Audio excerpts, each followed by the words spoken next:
Everyone in the city knew his name, Alexander Voss. He wasn't just a billionaire. He was a force of nature, the kind of man whose reputation entered a room before he did. Newspapers adored him, investors feared him, and employees worshipped him, or pretended to. His empire stretched from luxury hotels to high-end tech companies, and yet, despite his unimaginable wealth, Alexander had a reputation for being ruthless, cold, and entirely self-absorbed. To him, the world was divided into two types of people, those who served him and those who didn't matter. Every meeting, every social event, every casual interaction seemed to orbit around his dominance. People would lower their voices when he walked past, afraid of saying something that might offend the man who could destroy careers with a single phone call. That morning, he entered the small cafe not because he needed to. Billionaires didn't visit local coffee shops, but because his personal chef had called in sick and he refused to start the day without his perfectly brewed espresso. The bell over the door chimed softly as he stepped inside, and instantly the atmosphere changed. Conversation stopped mid-sentence. The barista froze. Even the hum of the coffee machine seemed quieter. People turned their heads, pretending not to stare, but curiosity got the better of them. What was he doing here? The man who owned penthouses across 3 continents was suddenly standing in a cozy corner cafe that smelled of cinnamon and fresh croissants. Alexander looked around, unimpressed. The rustic decor, the handwritten chalkboard menu, the clatter of cups, it was all so ordinary. He adjusted his silver cufflinks, his gaze sharp and disinterested. He was used to being surrounded by luxury, marble floors, private servers, and champagne breakfasts. Yet here, there was none of that. He sighed as if merely being there was an inconvenience to his status.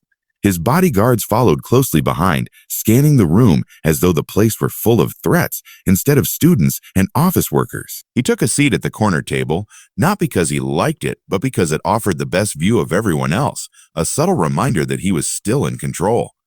The regular staff recognized him immediately. They'd seen his face on magazines and business channels. A nervous energy swept through the cafe as they scrambled to serve him quickly. Everyone wanted to please him, terrified of doing something wrong. The manager whispered orders under his breath. The barista double-checked the espresso machine, and the waiters moved with robotic politeness. No one wanted to be the reason Alexander Voss left a bad review, or, worse, made a call that shut the place down. That's how much power he had. Power built not from kindness, but fear. Yet, as fate would have it, that morning wasn't going to be like any other. Because in that same cafe, carrying a tray of steaming cups and a notebook filled with orders, was Lena, the new waitress who had never heard of him, never feared him, and was about to teach the city's most arrogant billionaire a lesson he'd never forget. Lena was new to the cafe, having started only a few weeks ago, but she had a quiet confidence that made her stand out. She moved gracefully between tables, taking orders with a friendly smile, completely unbothered by the nervous energy around her. When Alexander Voss approached the counter and snapped his fingers for attention, demanding service as though the staff existed solely for his amusement, most people would have flinched. But Lena simply raised an eyebrow and kept her calm demeanor. There was something in her eyes, a spark of defiance, or perhaps just pure honesty, that made it clear she didn't intend to be intimidated by anyone, no matter how much money they had. Alexander leaned over the counter, pointing at the menu as if it were an obstacle to be conquered. "I want the espresso, double shot, no sugar, no milk, perfectly hot." Even his bodyguards exchanged glances, unsure if they should intervene, but they realized there was nothing to do. Alexander had spoken, and for once, it wasn't a command. The change in him was immediate and palpable. Gone was the tension in his shoulders, the sharpness in his eyes. In its place was a quiet acknowledgement that the world didn't revolve around his wealth alone.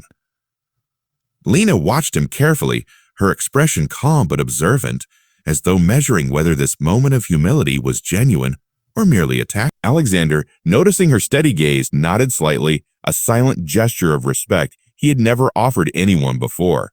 The cafe remained quiet, the patrons sensing they were witnessing something extraordinary.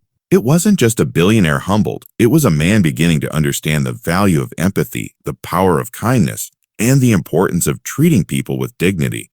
From that day on, Alexander Voss carried himself differently. He still commanded attention, still had the influence of billions at his fingertips, but there was a softness to him that hadn't existed before. Meetings became less about intimidation and more about collaboration. His interactions with staff, whether at his offices or during personal encounters, carried a newfound respect. People noticed the change, whispered about it in corridors, and wondered what had caused such a transformation. When asked, he would simply smile, a thoughtful look in his eyes, and say, "A waitress reminded me that money doesn't buy manners." It wasn't just a lesson for Alexander. It was a lesson for everyone who witnessed. People realized that no matter how powerful someone seemed, humility could come from the most unexpected places. A waitress carrying a tray of coffee and a notebook of orders had shown the world, and Alexander himself, that respect is earned through integrity and courage, not through wealth or influence. That single moment shifted his perspective forever. And as he left the cafe that morning, the city's most arrogant billionaire had been transformed, not by scandal or tragedy, but by the quiet courage of one woman who refused to bow to fear. It was a reminder that sometimes the smallest acts can create the biggest changes, and even the most untouchable people can learn to see the world differently when confronted with truth.